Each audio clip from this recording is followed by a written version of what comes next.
Hello, 6th class students. My name is Malkeet Kaur. Now open your Punjabi books. Lesson number 8. Guru da Sthan. Dear students, इस chapter में ਅਸੀਂ ਪੜਾਂਗੇ कि गुरु तो भाव है अध्यापक। पुराने जमाने में अध्यापक ਨੂੰ गुरु कहा ਜਾਂਦਾ ਸੀ। इस बात ਵਿੱਚ ਦੱਸਿਆ ਗਿਆ है कि अध्यापक एक गुरु ਹੁੰਦਾ है। ਭਾਵੇਂ कि ਸਾਡੇ माता पिता ਸਾਡੇ पहले गुरु ਹਨ, पर ਸਾਡੇ माता पिता ਸਾਨੂੰ जन्म ਦਿੰਦੇ ਹਨ, पर ਸਾਨੂੰ जीवन जात ਸਾਡਾ अध्यापक ही सिखाਉਂਦਾ है। पुराने ਸਮਿਆਂ ਵਿੱਚ ਸਕੂਲ नहीं सन ਹੁੰਦੇ ਤੇ विद्यार्थी गुरुकुलों ਵਿੱਚ रह के ही अध्यापकों को अपने गुरुओं को सिक्ख्या प्राप्त करते सन। इस पाठ ਵਿੱਚ भी ਅਸੀਂ पढ़ांगे कि किवें एक गुरु एक ऋषि बच्चों ਨੂੰ सिक्ख्या ਦਿੰਦੇ ਹਨ ਤੇ ਉਹ ਬੱਚੇ ਕਿਵੇਂ ਆਪਣੇ गुरु ਦੀ ਆਪਣੇ अध्यापक ਦੀ हर एक गल ਨੂੰ ਮੰਨਦੇ ਹਨ, हर एक गल ਵਿੱਚ ਉਹਨਾਂ ਦੀ सेवा ਕਰਦੇ ਹਨ ਤੇ सिक्ख्या प्राप्त ਕਰਦੇ ਹਨ। Now let's start our chapter.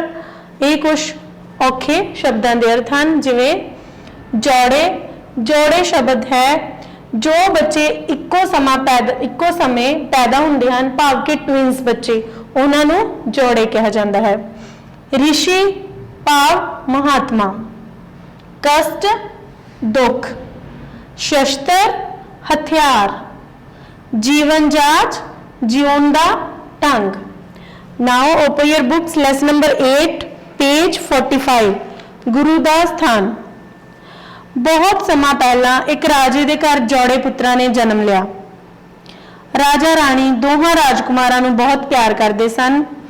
हौली हौली दोवें राजकुमार वड्डे हो गए।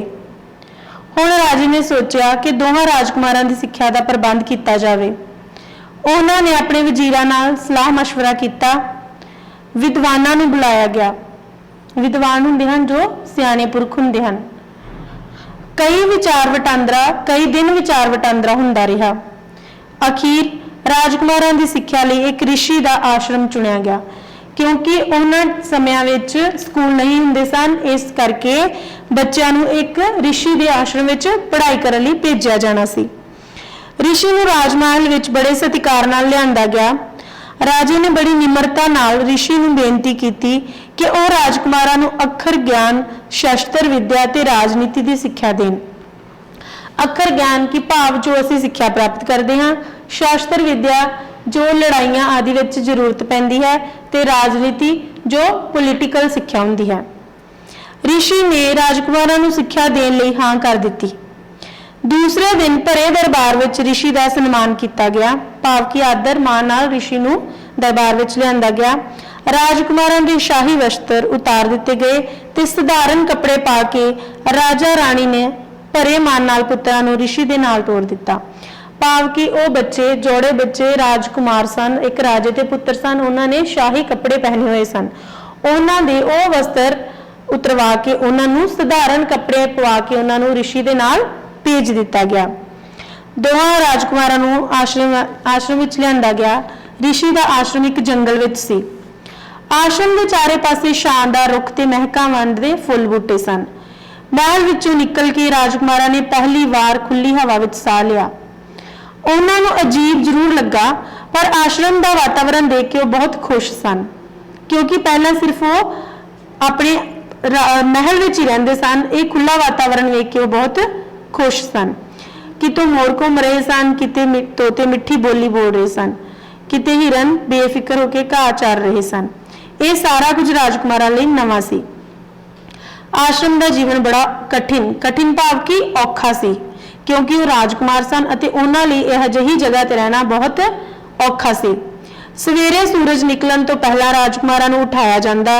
नित किरिया तो बाद इशनान ते प्रभु सिमरन करवाया जांदा। ऋषि राजकुमारां नूं बड़े प्यार नाल समझाउंदा।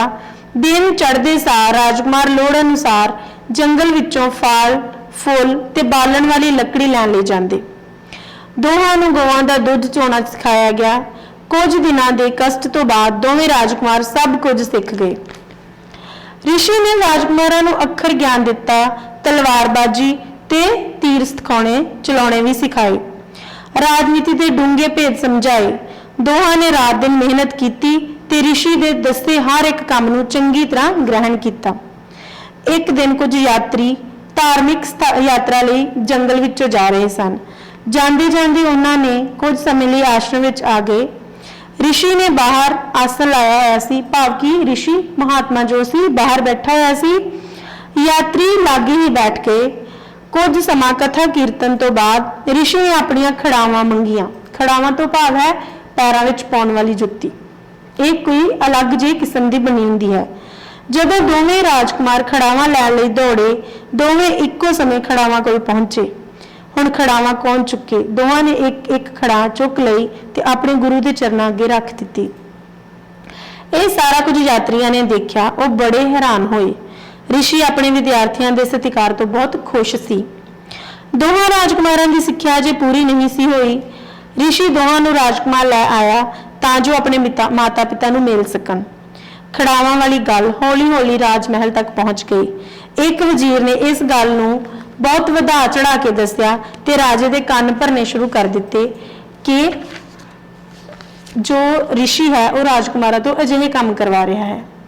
ਦਰਬਾਰ ਵਿੱਚ ਪਹੁੰਚਿਆ ਵਜ਼ੀਰ ਤੇ ਦੋਹਾਂ ਰਾਜਕੁਮਾਰਾਂ ਨੂੰ ਦੇਖ ਕੇ ਰਾਜਾ ਬਹੁਤ ਖੁਸ਼ ਹੋਇਆ। ਰਿਸ਼ੀ ਦਾ ਪੂਰਾ ਸਤਿਕਾਰ ਕੀਤਾ ਗਿਆ। ਰਾਜਕੁਮਾਰਾਂ ਦੀ ਵਿੱਦਿਆ ਸੰਬੰਧੀ ਰਾਜਾ ਤੇ ਵਜ਼ੀਰਾਂ ਨੇ ਕਈ ਸਵਾਲ ਪੁੱਛੇ। ਰਿਸ਼ੀ ਨੇ ਸਾਰੇ ਸਵਾਲਾਂ ਦੇ ਵਿਸਥਾਰ ਨਾਲ ਆਨਸਰ ਦਿੱਤੇ। ਆਖਰ ਰਾਜਾ ਨੇ ਪੁੱਛ ਹੀ ਲਿਆ, ਰਿਸ਼ੀਵਰ, ਦੁਨੀਆ ਵਿੱਚ ਪੂਜਣ ਯੋਗ ਤੇ ਸਭ ਤੋਂ ਉੱਚਾ ਸਥਾਨ ਕਿਸ ਦਾ ਹੈ?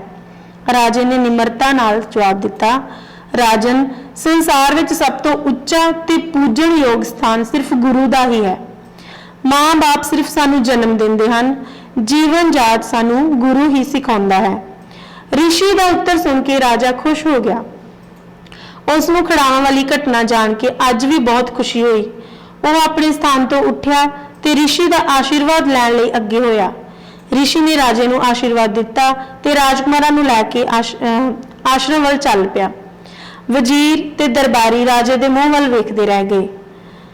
ਅਸਲ ਵਿੱਚ ਰਾਜਾ ਜਾਣ ਗਿਆ ਸੀ ਕਿ ਗੁਰੂ ਦਾ ਸਥਾਨ ਹੀ ਸਭ ਤੋਂ ਉੱਚਾ ਹੈ।